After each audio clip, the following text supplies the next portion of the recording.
Boatworks today is sponsored by Total Boat and Alexial Yacht Coatings, as well as supported by the generosity from the beautiful folks over on Patreon. Thank you so much. So welcome back, everybody. I hope you are all having a great weekend. My name is Andy with Boatworks today. In this video, we're going to be fiberglassing the side panels that we made a couple of weeks ago, as well as taking a closer look at an area that may end up becoming a bit of a problem child. We'll see. So with that said, let's just jump into it.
So off camera, I took care of glassing the other two panels over on the port side. And I didn't bother recording it because honestly it was the exact same process, exact same materials as I did for the starboard side. So, you know, I really didn't see a point.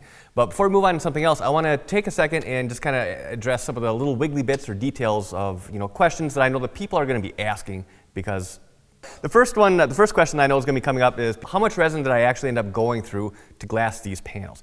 So to back up a little bit, now in total there were 4 panels, but I glassed both sides. So we're talking about 8 faces that were glassed. And here again I used 1.5 ounce chopped strand matting. And to do these 8 sides, I ended up going through a little more than ended up going through a little more than 2 gallons of laminating poly resin. Yeah, chopped strand's pretty thirsty. And I'm guessing another question that might be coming up is why did I end up going with chopped strand versus say like 1708? Because 1708 is what I use probably 90-some% of the time. And honestly, that comes down to stiffness. I mean, remember these panels, they're mounting on the sides, and there is some curvature that they need to be able to conform to. If I were to glass these, even with just a single layer of 1708, they would be considerably more stiff than they are right now. I mean, right now, they're good. They'll still bend. They're a lot stiffer than they were before I glassed them. So just to give a little bit of reference, you know, so here's a piece of, you know, the same 1/4 inch thick Coosa. You know, I can basically bend this, you know, into a horseshoe, you know, without any trouble. Now compare that to the panels that have been glassed. Now again, this is just a single layer of chopped strand matting on both sides, and there's still some flex there, definitely, but nowhere near being able to actually bend them into a horseshoe. So They gained a good amount of stiffness, basically some holding power if I want to hang stuff off of there, which I am. But they're not so rigid that I'm gonna have to really torque down the screws to pull them and suck them into place. All right, now I am not going to be mounting these back up on the boat now. Rather, I'm going to be bringing them up and putting them in storage, mainly because I still have hydraulic lines to run, electrical and plumbing and stuff. And rather than having to take these on and off a bunch of times and have them be in my way, I'm just going to put them up out of sight and out of mind until I'm actually, it comes time to actually need them. Now, just real quick, I want to touch on now, I am going to be cutting in, storage access openings or holes, in these covers. But there again, I'm going to hold off until I have a better idea of where exactly the electrical is going to be run and the plumbing and the hydraulic, all that stuff, because it would be once I have that nailed down, then I'll come in and basically map out where these storage openings are going to be. Because honestly, it would be a real pisser to cut these now, just kind of thinking, yeah, it should be good. And then come time when I'm actually running some of these lines to find out that, crap, it has to run here, for one reason or another, but this is the only place I can run. And to actually have those exposed, through these openings, just because I cut them early, that would look very, very shoddy, and I would rather just play it safe. So for right now, putting them up to storage and putting them to bed. So now with that part of the process, at least temporarily on hold, I'm gonna switch my focus over more towards the drunken uncle that really nobody wants anything to do with. And I'm gonna be perfectly honest, this is an area that I have been avoiding or kicking the can, procrastinating on purpose. Mainly because it has such potential to go completely sideways on me. And it's just one of those things where it's, you don't know what you don't know, and sometimes ignorance is bliss. I suspect this might be one of those situations. Now, I am sure that over the next few weeks, my name for this area is going to change probably to something quite a bit more colorful. But for right now, I'm just going to keep it simple, call it for what it is, and say we're going to be focusing on the transom now. So now, for full disclosure, I haven't done any of this work, none of it. I mean, I did do a little bit of kind of beefing up along the sides, over on the port and starboard corners, but beyond that, that's it. So the previous owner, or at least the person that did the work before I acquired the boat, originally this boat came with inboard engines. I don't know if they were a single or twin inboards, but either way, engines were sitting basically where I'm sitting right now, and then they went through the transom through outdrives, and then that was the power. Well, as part of this modification, obviously the keyhole for the outdrives that had to be closed in, and how that was done, I don't know. That's the thing. There's a lot of stuff on here that was done that I don't know exactly how it was done, and this is a pretty important area. But in my mind, what should have been done, and maybe was, I'll hopefully find out here over the next week or two, is that the keyhole itself, the opening for the outdrive, that should have been closed in with new plywood or Coosa or whatever material, glassed back over, beefed back up. Because you got to remember, as part of this conversion, the transom, when it had the inboards, it's not prone to the same type of torque loads that it's going to be with twin outboards now, hanging almost 3 feet further back. When the engine was all inboards, the torque was transferred through the drive to the actual engine right here. Now with twin outboards, that's not the case. All of the torque is just on this transom, and I'm not entirely convinced that this boat or the transom on this boat was really designed to handle those kinds of loads. So as part of this refit, in my mind, what should have been done is that after the keyhole was closed in, the entire transom area should have been beefed up, not just the corners, but the entire area. Because right now, this transom is maybe 1.25 inches thick, 1.5 inches. I would like to see this at least a solid 2 inches thick, if not more, all the way across, except for right here, because this is the hull identification number, and well, that's just cool. I don't want to cover that up. But the bracket that was put on here, it's an Armstrong bracket, and we'll take a closer look at here in a minute. But the bracket itself was designed and built to accommodate up to twin 250s. Now, one of the things that I'm seeing here that I guess makes me take a bit of a pause is that the backing that's put on here, this is all G10 material. This is 1/2 inch G10. If you're not familiar with what that is, it's essentially a solid fiberglass panel. but I'm seeing a 1/2 inch G10 and an awful lot of, I'm almost certain that this is 5200 caulking.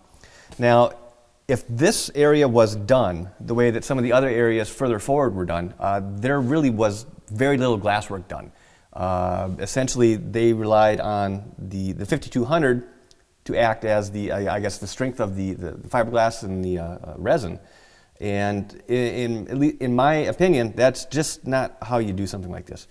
But it looks like the only area that was filled in was just the area where the actual openings were cut for the outdrives. It doesn't look like it really expanded, over to the sides or up any further. Not too much larger than the actual size of the keyholes themselves. So now, when we're talking about this transom area, there's really, when you break it down, there's two areas that I have concerns about. And the first one, obviously, is what I've already talked about, which is if the transom itself, when they did a modification, if it was actually beefed up enough. But the second concern that I have, and it's work-wise, it's just as big as actually having to rework the transom, and that is if the actual swim platform itself is watertight or airtight up against the hull. So now, just kind of taking a little bit of a peek, and a lot of this, it's really hard to say. But when you see areas like this where you've got some caulking visible, and then you get down into here, and there really isn't, you follow that through all along the bottom, and it's just kind of a little sketchy. There's areas where there's caulking, and areas where there isn't. Now, don't get me wrong. The absolute last thing that I want to have to do is to pull this bracket off, because this thing, it was put in with 5200, and if you've ever worked with 5200, you know that there's no way that this is going to be taken off without some type of damage happening. I guarantee you something is going to get bent, tweaked, warped, twisted, messed up, guaranteed. Now, I don't care if something like that happens to the boat part. That part of that I can fix. But this bracket is welded aluminum. The last thing I want to do is to get this thing all dinged up, scratched, gouged, whatever, because I can tell you it's going to be a battle of the wits to try and get this thing off if it needs to. Now, if this is actually watertight, it doesn't have to come off. I mean, I can drop the engines, get the excess weight off, and then the 5200 itself would probably be enough to hold the bolts, if I had to remove those and then rework the actual core area inside. But if the transom is watertight, it does not have to come off. If it is not watertight, the only way that it's going to get sealed is to basically remove it, clean it all up, do any modifications or changes that need to be done, and then stick it back in place with fresh compound or whatever Armstrong recommends. I'll have to get a hold of them to see what they actually recommend. But the last thing that I want is to have to take this thing off. Just no. So you may be asking yourself how I'm going to test to see if this platform is sealed, short of actually putting it in the water and see if water comes in. Well, I'm going to a little bit of a reverse approach to that. I'm going to put the drain plug in the bottom of this swim platform or the engine bracket, and I'm going to fill this sucker up with water and let it sit for the weekend. Anything leaks out, bracket's got to come off. If it holds the water all weekend, I think it's probably safe to say that we're good. All right, so as a total guess, I'm going to say that I would anticipate that this platform is going to hold about maybe 30, well, let's see, 5, 10, between probably closer to 35 to 40 gallons of water. So let's just say it's 40 gallons. We're going to be looking at a little over 300 pounds, 320, 25 pounds, which it's not so much the weight that I'm concerned about at all, because technically that shouldn't even make this transom grunt at all. Again, the only reason I'm filling this up is just strictly to get a feel for if this is sealed.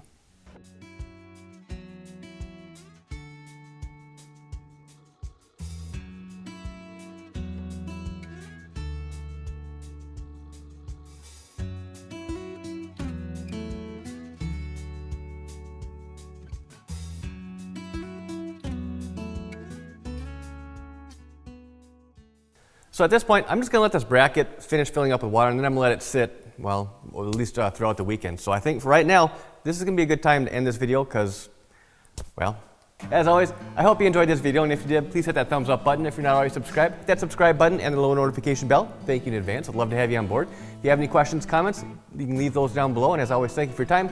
Thanks for watching, and I'll see you next week. Hopefully with some good news.